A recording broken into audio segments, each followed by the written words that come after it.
nas Escrituras, quando parece que tudo é relativo, parece que mais do que nunca, ser cristão nesse tempo é quase impossível. Mas a palavra de Deus nos diz o que nós devemos fazer a fim de vencermos, de transpormos essas muralhas, esses desafios. Eu quero convidar você a abrir a sua Bíblia no livro de Romanos, no capítulo 12. Enquanto você vai abrindo a sua Bíblia, eu vou me apresentar. Afinal de contas, muitos de vocês nunca viram meu rosto.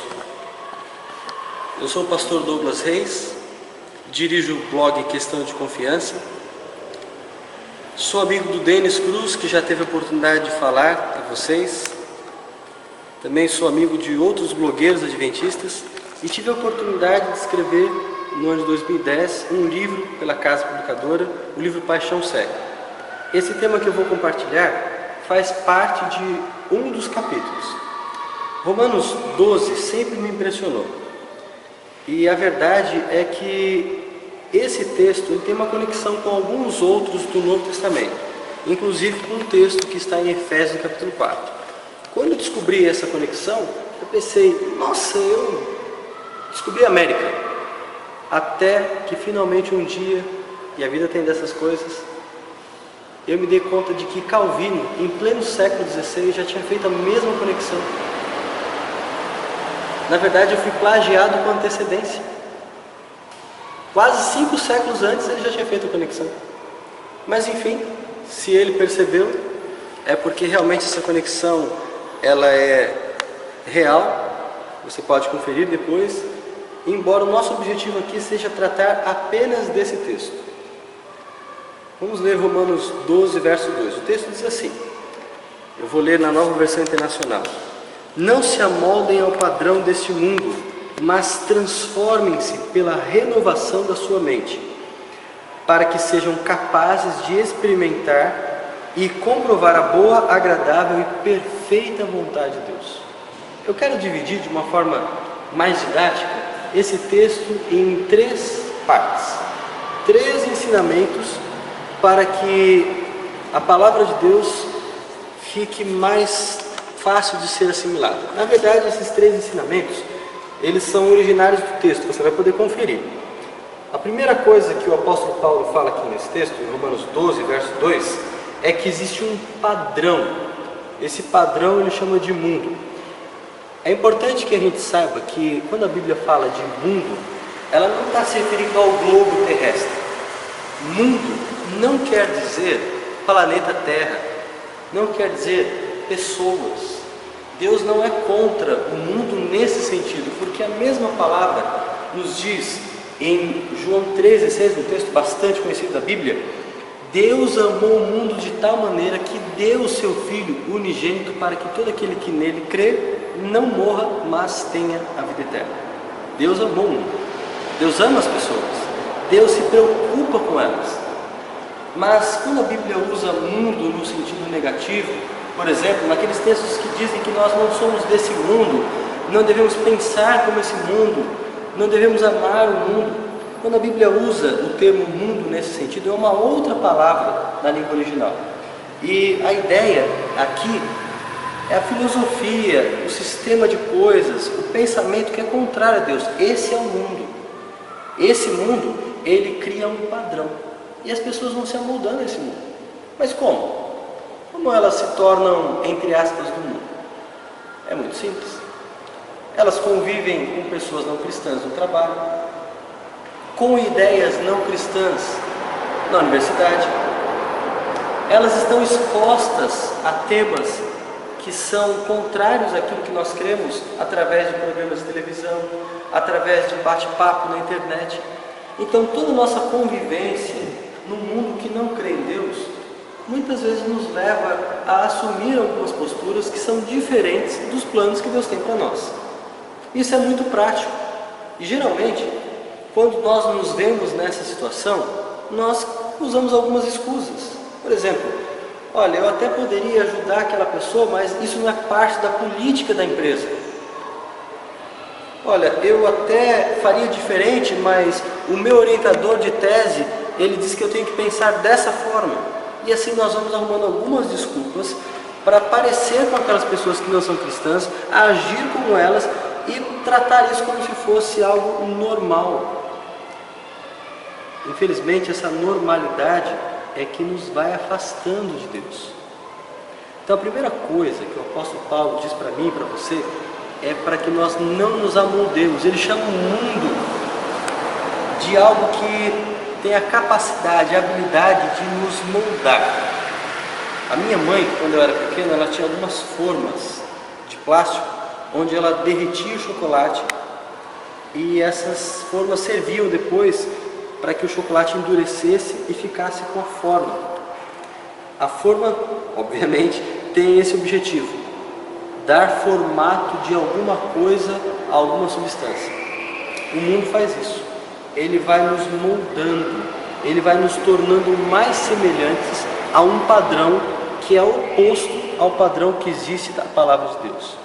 Mas quando eu leio o texto de Romanos, no capítulo 12, eu vejo que o primeiro conselho que o apóstolo Paulo me dá é para que eu não me amolde a esse mundo, eu não siga esse padrão, para que eu pense diferente.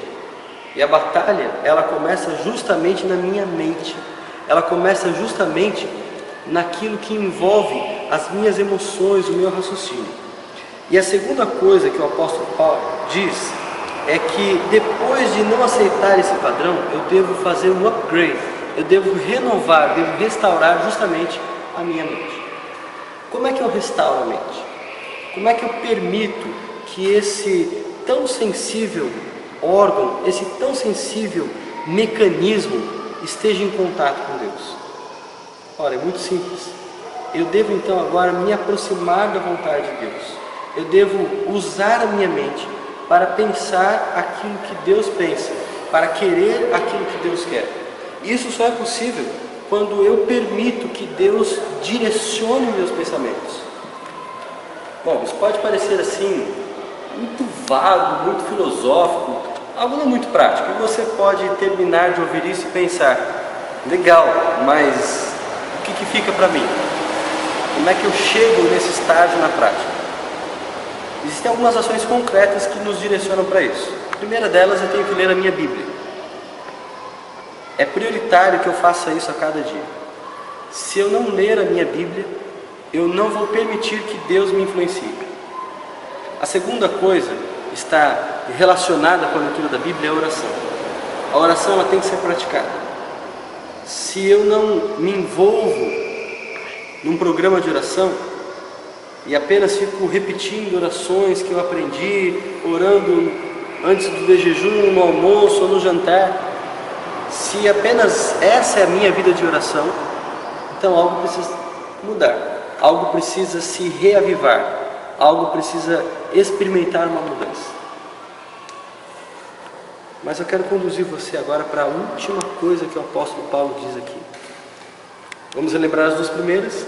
Ele diz que nós não devemos permitir que a nossa mente siga um padrão pré-estabelecido contrário à palavra de Deus.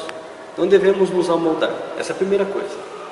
A segunda coisa que o apóstolo Paulo também diz aqui é que devemos agora procurar restaurar, renovar a nossa mente. E vimos que através da oração, da leitura da Bíblia, podemos fazer isso. Eu citei esses dois casos, esses dois exemplos concretos, mas eu poderia incluir aí também a leitura dos livros de Ellen White, do Espírito de Profecia, a leitura de bons autores cristãos, também começar a meditar. E quando eu digo meditar, é você estar em meio à natureza, contemplar a obra de Deus e gastar algum tempo agradecendo e louvando a Deus por aquilo que Ele criou. Então tudo isso que eu falei agora faz parte da segunda ação concreta. Ou seja, eu devo, em primeiro lugar, não permitir que um padrão do mundo molde a minha vida, e em segundo lugar, eu devo restaurar a minha mente. E por último, e eu quero finalizar com isso, o verso termina dizendo que quando nós fizermos essas duas coisas, seremos capazes de experimentar e comprovar a boa, agradável e perfeita vontade de Deus. E preste atenção nisso que eu vou dizer. Qual é o gosto da jaca? Você sabe me dizer? Bom, alguns, na menção da palavra jaca, vão salivar porque já provaram da fruta, gostam dela. E enquanto outros, talvez por não encontrar um bom exemplar da fruta, provarem uma jaca muito madura, o que é bastante comum, vão ficar com nojo da jaca. Enquanto um terceiro grupo ainda não vai saber responder a minha pergunta, porque nunca experimentou a jaca. E só é possível saber o gosto de uma jaca, ou de um morango, ou qualquer outra fruta ou alimento, se você experimentar. Para conhecer a vontade de Deus, para experimentá-la, você precisa se submeter a esses passos que o apóstolo Paulo dá. É impossível experimentar a vontade de Deus apenas lendo um manual sobre como ela funciona, ou apenas ouvindo um testemunho aqui na frente da igreja, alguém contando de uma experiência pela qual passou, uma experiência espiritual marcante. Você pode se emocionar com isso, mas você não vai estar experimentando a vontade de Deus. Quando nós participamos desse jejum da comunidade adventista, eu quero que você se lembre de que Deus ele tem um plano maravilhoso para você. Você já ouviu mensagens? Você já teve um momento de participar com Deus, de orar mais, de buscar um reavamento pessoal? Mas na meditação de hoje, lembre-se, a palavra de Deus ela aponta o caminho para que vençamos os desafios.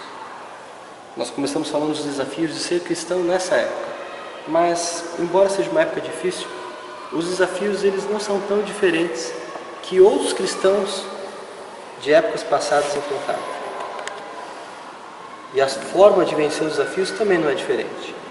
Nós precisamos permitir, não que a nossa cultura nos influencie, mas rogar a Deus para que Ele nos torne pessoas diferentes a ponto de influenciar aqueles que estão ao nosso redor e mudar parte da cultura.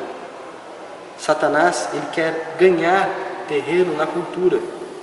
E muitas vezes, através da cultura, ele leva os cristãos. Mas o Senhor também quer usar você e a mim, para que vençamos esses desafios, estejamos mais comprometidos com a palavra de Deus do que com a nossa cultura. Deus abençoe você.